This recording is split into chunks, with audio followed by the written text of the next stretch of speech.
Combined Hindi translators examination 2025 इसका paper 1 होना है 12 अगस्त को, आप सभी को पता होगा।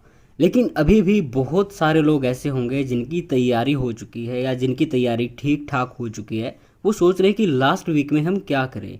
इसके साथ साथ बहुत सारे ऐसे स्टूडेंट या फिर कैंडिडेट हम कह सकते हैं ऐसे रहे होंगे जो किसी कारणवश पढ़ नहीं पाए हैं और अब सोच रहे हैं कि अब तो एक ही हफ्ता बचा है, अब हम इसमें क्या कर सकते हैं, क्या पढ़ सकते हैं। हो सकता है वो ऐसे ही डायरेक्ट बिना तैयारी के पेपर देने की कोशिश कर रहे हों, लेकिन ये गलती आप बिल्कुल ना करना।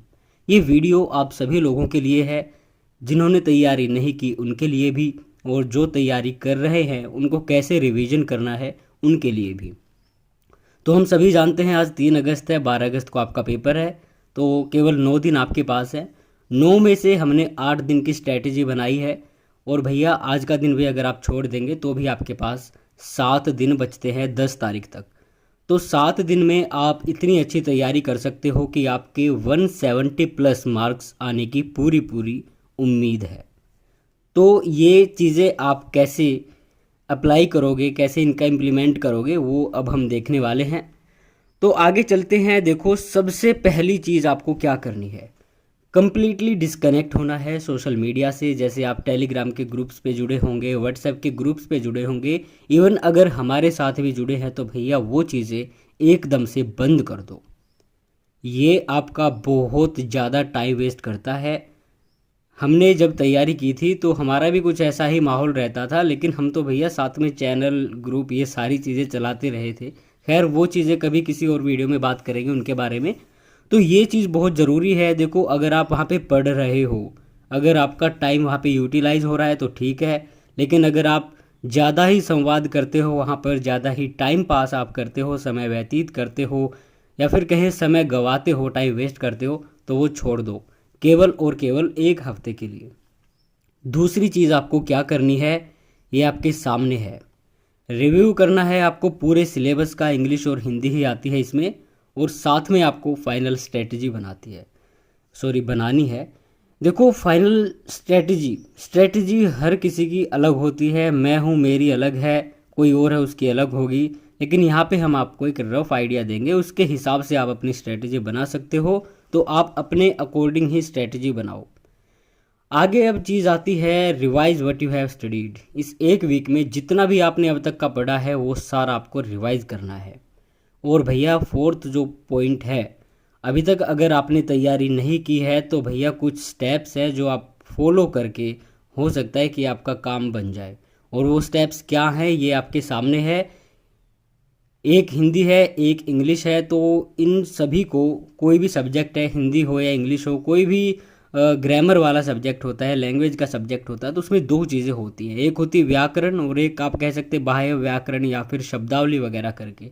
सेम इंग्लिश में हो जाएगा ग्रामर और वोकैबुलरी। तो हर रोज़ आपको इनमें से ये चीज़ें पढ़नी है। तो देखो, डे 1 में आपको क्या करना है हिंदी में, वर्णमाला, वर्तनी और संधि। डे 1 आप आज मानो कल मानो, वो आपकी चॉइस है। और साथ में शब्दावली करनी है, विलोम शब्द। ऐसे ही ग्रामर में अगर इंग्लिश में आप करें तो वर्ब और टेंस, और साथ में आपको सिनोनिम पढ़ने हैं। उसके बाद फिर डे 2 आता है। डे 2 में आपको उपसर्ग प्रत्यय, शब्द भेद यानी तत्सम तद्भव करने हैं, साथ में मुहावरे भी पढ़ लेना। और इंग्लिश की बात करें तो भैया यहाँ पे एंटोनिम के साथ साथ आपको वॉइस और नरेशन पढ़ने हैं। ये इतने लंबे चौड़े नहीं है। आज भी अगर मैं इनको पढ़ूँ तो भैया 15 से 20 मिनट में मेरा वॉइस और नरेशन कंप्लीट हो जाएगा, क्योंकि मुझे रिवाइज ही करना है। तो अगर आप इस लेवल पे हो तो आपके लिए कोई बड़ी चीज़ नहीं है कि एक दिन में ये आप नहीं कर सकते हो। डे 3 की बात करें तो यहाँ पे देखो, संज्ञा से अव्यय तक, इसमें बहुत सारी चीज़ें आती हैं। जैसे आपका संज्ञा हो गई, सर्वनाम, लिंग, वचन, कारक, और साथ में आपके विशेषण, विशेष्य, काल, अव्यय, ये सारी चीज़ें इसमें आ जाती है, क्रिया वगैरह। और साथ में आपको करनी है लोकोक्ति। लोकोक्ति और मुहावरे ऐसी चीज़ है, ये आपको केवल रीडिंग करनी होती है, इनको घोटना नहीं होता। जितने घोटोगे ना उतने आपके पल्ले नहीं पड़ेंगे, लेकिन अगर इनको समझोगे, क्योंकि ये प्रचलन में होते हैं ये सारी चीज़ें, तो फिर आप आसानी से इनको टैकल कर सकते हो। इंग्लिश में क्वेश्चन टैग और सब्जेक्ट वर्ब एग्रीमेंट कोई लंबा चौड़ा टॉपिक नहीं है, क्वेश्चन टैग का तो बिल्कुल भी नहीं है। और साथ में आप इडियम्स थोड़ी बहुत देख सकते हो। डे 4 की बात करें तो भैया यहाँ पे फिर से आप संज्ञा से अव्यय तक, क्योंकि एक दिन में होने वाला बिल्कुल भी टॉपिक नहीं है। अगर कोई पहली बार पढ़ रहा है या फिर कोई रिवाइज कर रहा है तो उसके लिए हो सकता है कि एक दिन में ये काम बन जाए। साथ में आपको पढ़ने हैं अनेक शब्दों के लिए एक शब्द। इंग्लिश की बात करें तो नाउन, प्रोनाउन, एडजेक्टिव्स। तो आप सोच रहे होंगे यहाँ पे कि भैया ये सारी चीज़ें पढ़ने की ज़रूरत क्या है। देखो, जब हमने स्टार्टिंग की थी, मैं अपने बारे में अगर आपको बताऊं तो भैया मेरे एरर बहुत ज़्यादा होते थे, साथ में क्लोज टेस्ट कॉम्प्रिहेंशन में भी दिक्कत आती थी। लेकिन जब हमने ग्रामर पढ़ी तो भैया सारी चीज़ें पता चली कि ये सब कुछ ग्रामर से ही कनेक्टेड है। अगर आपको भाषा पूरी तरह से आएगी, वाक्य संरचना पूरी तरह से आएगी, तो ही आप ये सारी चीज़ें सोल्व कर सकते हो। इसीलिए आपको व्याकरण के टॉपिक पढ़ने बिल्कुल मस्ट है। वहीं से आपकी एरर वेरर सब कुछ वहीं से आता है। और साथ में आपको कर लेने हैं OWS, आने लगे हैं वैसे 2022-23 से। उसके बाद फिर आता है भैया डे 5, और डे 5 में आपको केवल और केवल समास करना है। कोई छोटा सा ही टॉपिक है, और साथ में आपको पर्यायवाची शब्द करने हैं। इंग्लिश की बात करें तो यहाँ पे आपको कंजंक्शन एंड आर्टिकल्स, और साथ में थोड़ी बहुत वकैब करनी है, जहाँ से भी आप जो भी वकैब करना चाहें। डे 6 की भी बात करें तो यहाँ पे भी आपको हिंदी में पर्यायवाची ही करने, क्योंकि ये थोड़े से लंबा टॉपिक है। और रस और छंद थोड़े बहुत देख लेना आप, आए अब तक तो आए नहीं है, लेकिन हो सकता है इस बार भैया जो भी सिस्टम इनका चल रहा है, हो सकता है कुछ ना कुछ नया देखने को मिल जाए। इंग्लिश की बात करें तो प्रीपोजिशंस और एडवर्ब, और साथ में आपको थोड़ी बहुत स्पेलिंग भी देख लेना। डे 7 अब ये हमारा लास्ट आता है। यहाँ पे अलंकार और अन्य टॉपिक अगर आप कोई पढ़ना चाहें तो वो कर सकते हो। साथ में इंग्लिश में भी वही है, कोई और टॉपिक आप देखना चाहते हो, टॉपिस इसकी गलत स्पेलिंग हो गई, ये हर बार किसी न किसी वीडियो में दिक्कत हो ही जाती है। और साथ में आपको वकैब करनी है इंग्लिश में। उसके बाद फिर आपको देखना है रिवीजन। तो डे 8 में यानी कि 11 तारीख को या फिर 10 तारीख को, जैसे भी आप शुरू करना चाहें, आज से शुरू करेंगे तो 10 तारीख को, कल से शुरू करेंगे तो 11 तारीख को आपको रिवीजन करना है। तो ये सबसे बड़ी चीज़ इस वीडियो में आपके लिए ये है कि आपको पूरा सिलेबस पता चल गया कि भैया सिलेबस भी क्या है। तो यहीं से आपके प्रश्न आते हैं इंग्लिश और हिंदी के, यहीं से आपका 200 अंक का प्रश्न आता है, प्रश्न पत्र जो बनाते हैं। और भैया ये सारी चीज़ें अगर आप एक बार रिवाइज भी कर लोगे, पहली बार भी पढ़ोगे, तो भी आपको अच्छे अंक प्राप्त हो सकते हैं, अगर अच्छी नीयत से पढ़ोगे तो। ऐसे नहीं है कि बस फॉर्मेलिटी मारनी अपने आप को ये बताने कि मैंने पढ़ लिया।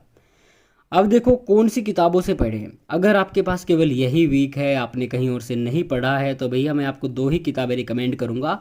एक तो नीतू सिंह मैडम की है, English for general competitions plinth to paramount part 1, मैं इनकी कोई ऐड नहीं कर रहा हूँ। और दूसरी है लुसेंट की सामान्य हिंदी। यहीं से अगर आप पढ़ेंगे तो आपका बहुत कुछ कवर हो जाएगा। आगे बात करें तो भैया 5 से 6 घंटे भी आप पढ़ोगे तो भी आपका काम चलने वाला है।